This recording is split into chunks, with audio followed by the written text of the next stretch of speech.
The text web part in SharePoint has gotten another round of upgrades, and I really think you're going to like these. This is a new set of Copilot features for the text web part. They've kind of overhauled the old system. They've got a new way of doing things in here now. It's much cleaner. Let's just get into it, and I'll show you what I'm talking about.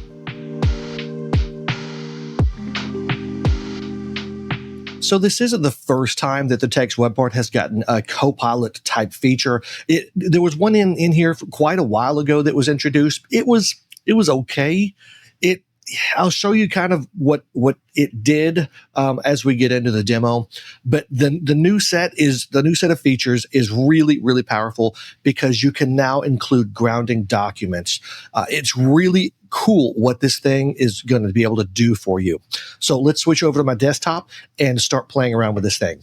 So right now I'm just on one of my news pages, and it's talking about the XD500 drone, just a fictitious product. And it's got all sorts of things. It's got features in here. It's got a lot of content. But we're going to be adding to this using the new web part, or using the updated web part. So let's go into edit mode.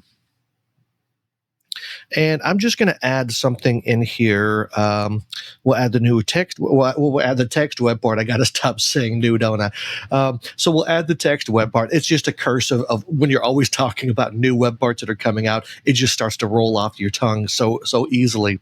So we've got this here, and you see a Copilot button. So this is the only button that you'll have to deal with to trigger or to bring up the Copilot functionality. Now, this is an M365 Copilot feature, so you will need a license for this, an M365 Copilot license. But what we can do is, if you just click it and there's nothing in your text box whatsoever, it's going to let you enter a prompt. You can just enter a prompt and nothing else, just hit enter afterwards, and it will create content based off of that prompt. So if you tell it to describe project management, you could, how about describe the theory of relativity. I think I spelled that word right. Then it's going to just use the general knowledge that it has, as well as any organizational data that you have in your environment as well. And it's going to just produce that output. So in here, we have the typical options if you're using M365 Copilot in applications, where you can choose to keep the content that it created. You can have it regenerate, or you can give it information on how it should change that. If you click on that, it gives you an example like make it professional. Or since I would like to go the other direction, how about use pirate talk. So let's see how a pirate would describe the theory of relativity. Well, that looks pretty cool. It is pirate talk, definitely. And this is where I kind of like to play around with what you could do. What about use Klingon? I do know that some of the document translation features, Klingon's actually a language in there. So it's okay. It does have a little bit. I see some words I don't know, and I definitely don't know Klingon. So I'm guessing some of these words are Klingon. But so it didn't quite do the Klingon version of this, and that's okay. The point is, you get to tell it how you want to rewrite that. If it should be shorter, if it should be longer, if it should just provide a summary instead of going quite to the level of in-depthness. Is that a word? That it did. So the big takeaway from this is, you can adjust the content that it has created on the fly before you even insert it into your document. Once you're done, you just click on insert, and it's right here. It's already pre-selected, which will tie into a feature we're going to cover. But first, let's just clear this out, and let's make something more relevant to what we're doing here. We're working on a drone news page. So let's insert some content that's grounded on the knowledge about this document. Here's what I mean. So I'm going to hit the Copilot button again. This time, I'm going to hit the paperclip icon. This is going to let us attach a file. You'll be able to attach files from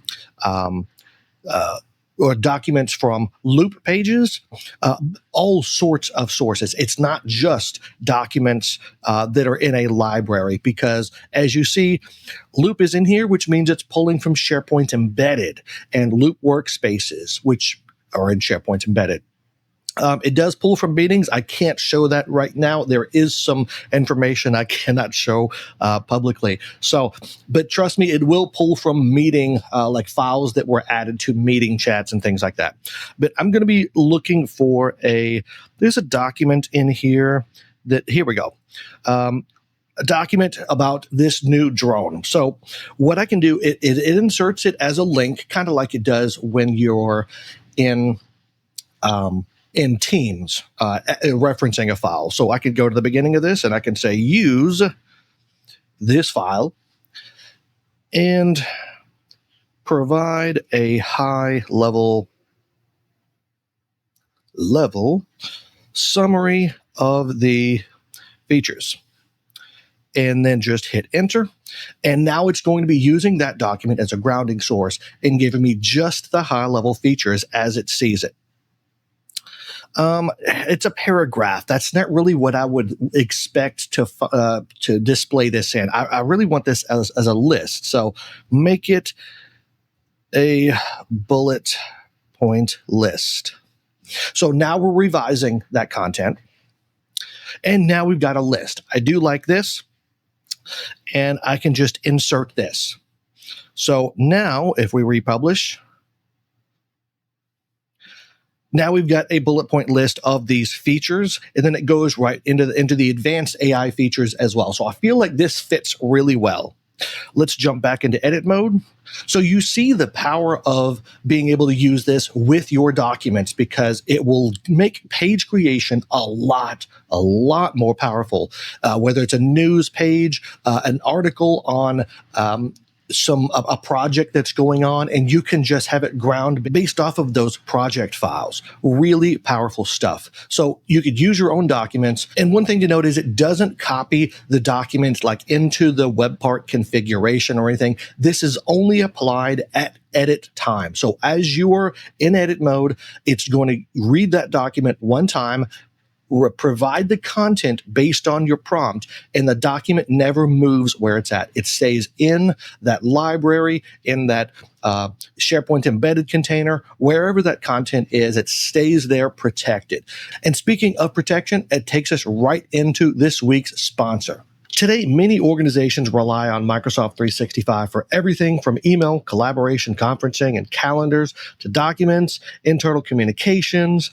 Yet this critical data can be lost as easily as it's created. Threats like cyber attacks, retention gaps, or even a simple delete click can leave data inaccessible and cause costly downtime. Nakivo Backup and Replication seamlessly bridges this gap to ensure your Microsoft 365 data and Exchange Online, OneDrive for Business, SharePoint Online, and Microsoft Teams is backed up and easily recoverable.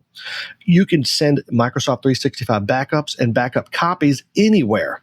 Local folders, cloud platforms, NFS and SMB shares, tape media, and duplication appliances. The solution offers advanced ransomware protection features that include backup encryption and immutability. Microsoft 365 data loss does not need to happen. With Nakivo Backup and Replication, you can ensure maximum protection of Microsoft 365 data. Make sure to check out Nakivo in the link in the description below for a free 15-day trial. Now let's talk about revising text in here. Once you've already got some content, we can go in here and, similar to how we were doing it before, we can highlight some text. So let me highlight these bullet points, and I'll hit the Copilot button. And then it'll give me some options, a little bit different than when we were just at a blank web part. And the only thing we really could do is add text. Here we already have text, and we could revise it. So it gives us some options here. Auto rewrite, make it more professional, make it shorter. Those are really suggestions to get you to understand what types of things you can get it to do when revising this highlighted text. So if I were to say, make it shorter, then it's going to shorten these 2 bullet points and not the rest of those bullet points. So you could be very selective with what content you want it to revise. This looks like a paragraph. I want it as a list. So it's not, there's some areas of improvement, I think, where it could be reading the rest of the context, the full context of this web part to understand what type of information it's editing. But here we could still just say, make it a list. And now it gives us the bullet points. So now this is the content we want. Remember that with Copilot, you're going to be working with it. It's probably going to be a multi-turn process until you get the output that you want. Because a lot of people will just try something and then they'll manually rewrite it, and then they'll think, well, Copilot's just not good. It doesn't work. And so that's one thing I want you to keep in mind, is that it's supposed to be assisting you. And if it gets it wrong, it's your job to tell it, hey, here's actually the format that I wanted. In this case, I had to tell it, hey, make this into a list. And then it got it right on really the second try. So I can hit replace, and it replaced those 2 bullet points. So it does all come down to your ability to give it good prompts and to follow up until it gives you the information exactly the way you want it, or at least very, very close. And what goes into that prompt is really important as well, because it gets you to that final output that is acceptable to you in a much faster way. If you want some good Copilot prompting tips, check the description below for my free Copilot prompt tips guide. It's just a 1-page thing, but it gives you the 4 key ingredients that go into every good, high quality Copilot prompt, or really any AI prompt in general. But since I cover Copilot prompts tips. So that covers the revising of text when you're highlighting something. Well, Steve, what happens if you're not highlighting something? What if I'm just right here? There's nothing highlighted. What happens if I click this button? Well, what happens is it will still give you the prompt box where you type in something. It does have an interesting prompt here. Keep writing this. So it will see what is being written, and it will try and continue. So in this case, it will, since I'm not providing the grounding document, it probably will not go back to that source document, but it'll try and figure out what else would go next in this list. What I could do is say, make this short bullet points. How about 5 to 7 words long? Let's try and give it some extra context. How about, I want this to be easily scannable.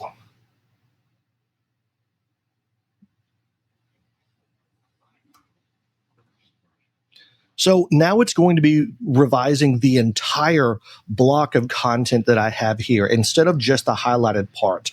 So this is good if you want, this is not, okay, the good example of when it did not give me the content that I wanted. So let me try regenerating this one more time and see if it understands this. No, it didn't. It didn't. So it didn't quite understand this. How about, let me cancel this and let's try it one more time and see. Remember, these are new features, so that doesn't mean bug-free. Well, even the old features aren't bug-free. We all know that. But you may have to be a little bit extra patient. How about we try this again? Shorten each bullet point, because it's possible it just couldn't figure out a way to shorten all those bullet points to 5 to 7 words. It's possible. So let's try just removing some of the guardrails, I think, for that. No, it still could not do that. Okay, so that didn't work, and that's okay. We can always just highlight the entire thing. And if we say, Well, actually, we'll try this. Make it shorter. And let's see if it'll work on the third try. Okay, now this looks better. Yes, this is better. So now we click on that, and we've got our shorter scannable bullet point list. So that really leads us into a very important point when you're working with Copilot, and that's to verify the output. Based on the way AI works, it's giving what it thinks is the correct answer. It's really about a probability algorithm of what it thinks is the next word in the sequence. It's not true artificial intelligence, so it's going to get answers wrong, and it's probably going to get it wrong often. But the only way you'll know that is if you are verifying the output of anything that Copilot produces for you. It's your job to make sure that the context is still correct, that the meaning of everything is correct. It could give you false information, but unless you review all of that information, you're not going to know it was incorrect. So just like in Word, just like in Teams, just like in OneNote, or Loop, anywhere you have Copilot generating information, you really want to verify all of that. That will keep you safe and not get called out for giving a customer wrong information, because that's what Copilot gave you to send to them. And now these features are really useful, especially grounding on documents. It's going to make the text web part much more powerful than it ever has been before. But these changes are still very small compared to how everything works with this brand new FAQ web part, which is also powered by Copilot. I think you'll really like this. So just click or tap the screen, and I'll see you over there.